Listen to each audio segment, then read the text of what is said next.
Nobody wants to work anymore. You've heard it.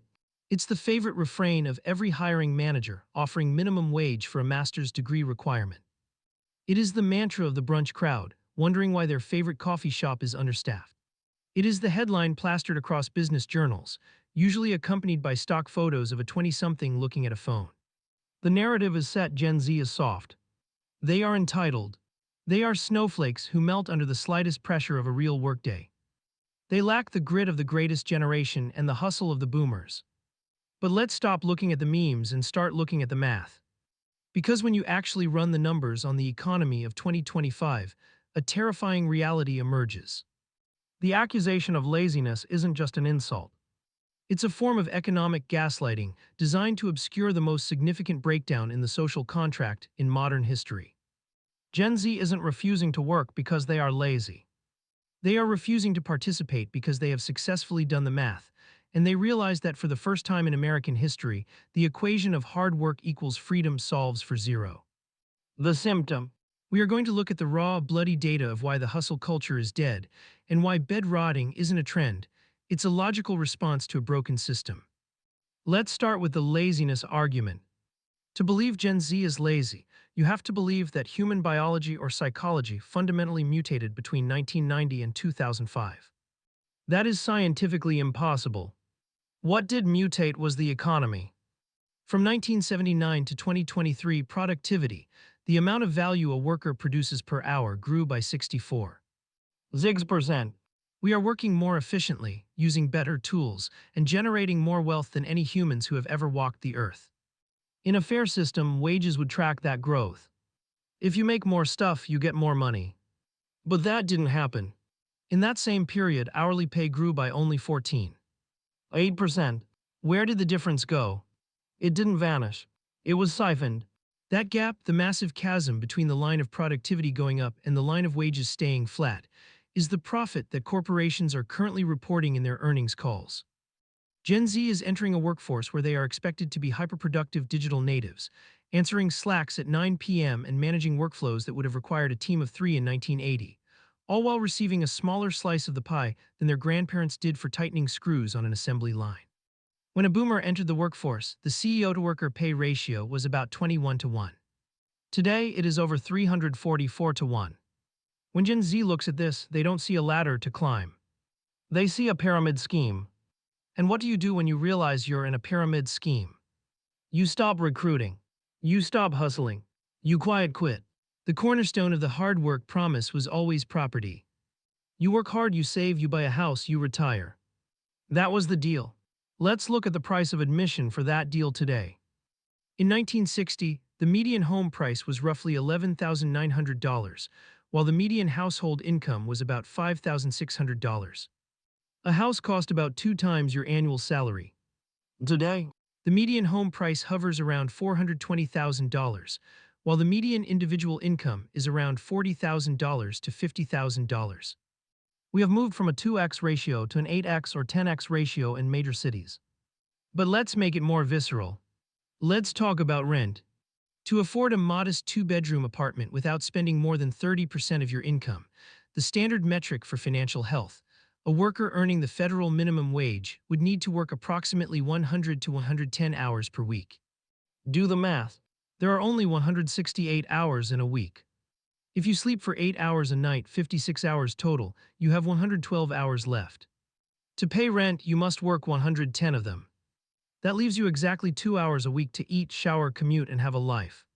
When older generations call Gen Z lazy for living with their parents, they are ignoring the physics of this economy.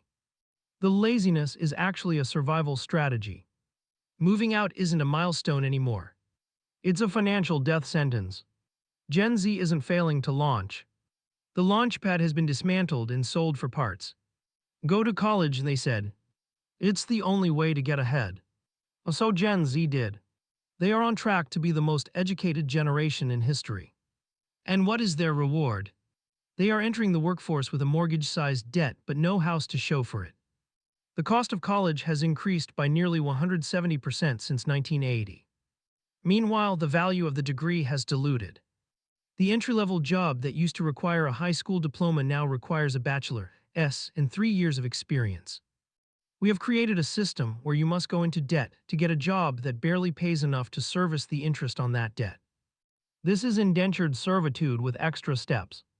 When a 22-year-old looks at their $40,000 student loan balance and their $45,000 salary, the psychological impact is crushing. It creates a sense of nihilism. Why grind for a promotion when the extra $2,000 a year won't even dent the principal on your loans? This is where the lazy narrative collapses. Laziness implies you have a choice and you are choosing not to act. But Gen Z is looking at a game where the only way to win is not to play. Terms like bed rotting, spending an entire day in bed to dissociate, are mocked by older commentators as proof of fragility. But let's analyze it cynically. If your waking hours are defined by economic anxiety, climate doom scrolling, and the performative hustle of LinkedIn, shutting down your brain isn't laziness. It is a biological reset. It is the human operating system crashing to prevent a total hardware failure. The hustle requires hope. You hustle because you believe that the effort you put in today will result in a better tomorrow. You save money because you believe that money will retain value. You work overtime because you believe it will lead to a promotion. Gen Z is the first generation in modern history to have less economic hope than their parents. They have seen the data. They know the pension is gone. They know Social Security is insolvent. They know the planet is heating up. When you remove the promise of a reward, the work becomes nothing more than suffering. The refusal to overwork is not a character flaw. It is a market correction. Gen Z is withholding their labor because the price being offered, a life of debt and burnout, is too high. They are on a capital strike. In part 2, we are going to stop looking at the victims and start looking at the perpetrators. We will examine the specific policy decisions, the corporate lobbying, and the historical pivot points that turned the American economy from a vehicle of prosperity into a mechanism of extraction. We will analyze the system that was built to fail them. We established that Gen Z isn't lazy. They are logically reacting to an economic environment where the math no longer works. But if you stop there, you risk thinking this is just bad luck. You might think, oh, the economy is just cyclical, it's a rough patch. That is the second lie. The economic reality of 2025 is not a weather pattern that just happened to us. It is a structure that was built. It is the result of specific, deliberate, and calculated policy decisions made before most of Gen Z was even born. If the symptom is quiet quitting, the disease is shareholder primacy. To understand why a 23-year-old can't afford rent despite working full-time, we have to go back to the moment the American economy was reprogrammed. We have to look at the Great Decoupling. The golden age of capitalism. The era boomers are nostalgic for worked because of a specific social contract. Unions were strong, tax rates on the ultra-wealthy were high, discouraging hoarding, and corporations viewed themselves as stewards of their communities. Then came the 1980s. We saw a philosophical shift, championed by economists like Milton Friedman and executed by the Reagan administration. The philosophy was simple but poisonous. The only social responsibility of business is to increase its profits. This was the birth of trickle-down economics. The idea was that if we slashed taxes for corporations and the wealthy, they would use that extra money to build factories, hire workers, and raise wages. Wealth would trickle down. We now have 40 years of data. It didn't trickle down. It flooded up. Legislation was passed to crush unions, stripping workers of their bargaining power. Without unions, workers couldn't demand their fair share of the productivity growth we discussed in Part 1. At the same time, the tax burden was shifted. We lowered taxes on capital gains, money made from money, and kept taxes on income, money made from labor. This sent a clear message to the economy: work is for suckers. Ownership is for winners. Gen Z is the first generation to enter a workforce where this system is fully mature. They are playing a game where the rules explicitly penalize labor and reward asset holding. If there is one specific policy that killed the hard work reward loop, it is SEC Rule 10b-18, passed in 1982. Before 1982, it was essentially illegal for a company to buy back its own stock in massive quantities. It was considered market manipulation. If a company had extra cash, they had to either A. build better products, B. lower prices, or C. pay workers more. In 1982, under the guise of deregulation, this was legalized. Suddenly, CEOs had a new way to use profits. Instead of giving Gen Z a raise or hiring more staff so the team isn't burnt out, companies now take their profits and buy their own shares. This artificially inflates the stock price, which makes the shareholders rich and triggers massive bonuses for the executives. In the last decade, U.S. corporations spent trillions of dollars on stock buybacks. That is trillions of dollars that could have been wages. That is trillions that could have been R&D. Instead, it was burned to inflate asset prices for the investor class. When Gen Z sees a company announce record profits followed immediately by layoffs, they are witnessing Rule 10b-18 in action. The system is designed to cannibalize the workforce to feed the stock price. This isn't a conspiracy. It is the publicly stated fiduciary duty of modern corporations. Now let's look at why the rent is too high. This is the boomer gatekeeping aspect. For decades, we treated housing primarily as shelter. But as wages stagnated, the older generations needed a new way to build wealth. They turned their homes into their primary investment vehicles. This created a perverse incentive. If your home is your retirement fund, you need its value to go up forever. This led to NIMBYism, not in my backyard. Homeowners and local councils passed strict zoning laws to ban the construction of affordable housing, apartments, or multifamily units nearby. Why? Because scarcity drives up value. To make it worse, after the 2008 crash, a new player entered the game, Wall Street. Private equity firms realized that since young people couldn't afford to buy homes because of the artificial scarcity, they would be forced to rent forever. So these firms began buying up single-family starter homes by the thousands, paying all cash and outbidding human families. They turned starter homes into rental yield generators. Gen Z isn't just competing against boomers. They are competing against BlackRock and Vanguard. They are bringing a W-2 paycheck to a knife fight against a sovereign wealth fund. A heavy book labeled The Social Contract slamming shut. Finally, let's look at the entry-level lie. In the past, companies trained their employees. You got hired for potential and the company invested in you. In the quest to cut costs to fund those stock buybacks, companies slashed training budgets. They shifted the burden of job readiness onto the individual. We won't train you, they said. Go get a degree. Go get a certification. Go do an unpaid internship. This is why Gen Z is broke. They had to take out loans to buy the training that boomers used to get for free on the job. The corporation offloaded a massive operating expense onto the balance sheets of teenagers. Conclusion of Part 2. So here is the summary of the system. 1. Reaganomics decoupled wages from productivity. 2. Stock buybacks diverted profits from workers to shareholders. 3. NIMBYism and private equity turned housing into a speculative asset class. 4. Credential inflation forced Gen Z to pay for their own job training. This is not a meritocracy. It is a closed loop. The ladder wasn't just pulled up. It was dismantled, chopped into firewood, and sold back to Gen Z as heating services at a subscription fee. But knowing this is the easy part.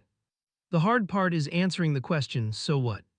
If the game is rigged, do you flip the board? Do you walk away? Or do you find a way to hack it? In Part 3, we move to the solution. We will strip away the toxic positivity and the hustle harder advice. We will look at what stoic adaptation looks like in a late-stage capitalist decline, and how Gen Z can survive and maybe even thrive by rewriting the rules of success entirely. If the map leads to a cliff, you don't walk faster. You burn the map. Part 3 is not about fixing the system that will take decades of political warfare. Part 3 is about surviving it right now. It is about stoic adaptation. If the external world is hostile, the only victory lies in radical internal recalibration. We need to talk about how to live in the ruins of the American dream without being crushed by the falling debris. Visual text on screen, strategic nihilism. A split screen showing a stressed corporate worker versus someone reading a book in a park. The greatest weapon Gen Z has is the very thing they are criticized for, their lack of ambition in the traditional sense. Corporate America relies on your anxiety. It relies on your fear of missing out, your desire for a job title, and your need for validation from a boss. When you stop caring about those things, you become ungovernable. You become free. This is what I call strategic nihilism. It is the realization that if the company doesn't love you, you shouldn't love the company. It is the tactical decision to treat employment as a transaction, not an identity. Quiet quitting isn't laziness. It is a boundary. It is acting your way. If a company pays for 40 hours of average effort and you give them 60 hours of excellence, you are not being a team player. You are devaluing your own labor. You are giving away product for free. In any other business transaction, that is considered a bad deal. Gen Z has simply decided to stop giving discounts. The solution starts with an identity shift. You are not your job. You are not your credit score. You are not your productivity. By decoupling your self-worth from your economic output, you immunize yourself against the psychological warfare of the workplace. You reclaim your mental energy for things that actually matter: art, community, health, and dissent. If the system is designed to extract wealth from you through rent and consumption, the most rebellious act you can commit is to consume less. This isn't about minimalism as a trendy aesthetic with beige walls. This is about minimalism as economic self-defense. Every dollar you don't spend is a dollar the system cannot harvest. The boomer economy thrives on the assumption that you will buy a new car every 3 years, upgrade your phone annually, and fill a 3,000 square foot house with plastic junk.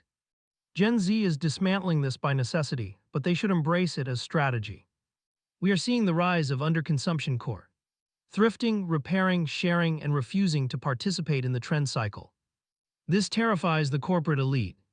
Why do you think there are so many articles panicking about millennials and Gen Z killing industries? Gen Z is killing the diamond industry. Gen Z is killing the napkin industry. Oh good? Let them die. If an industry requires you to go into debt to support it, it doesn't deserve to exist. The trap of the last 50 years was hyper-individualism.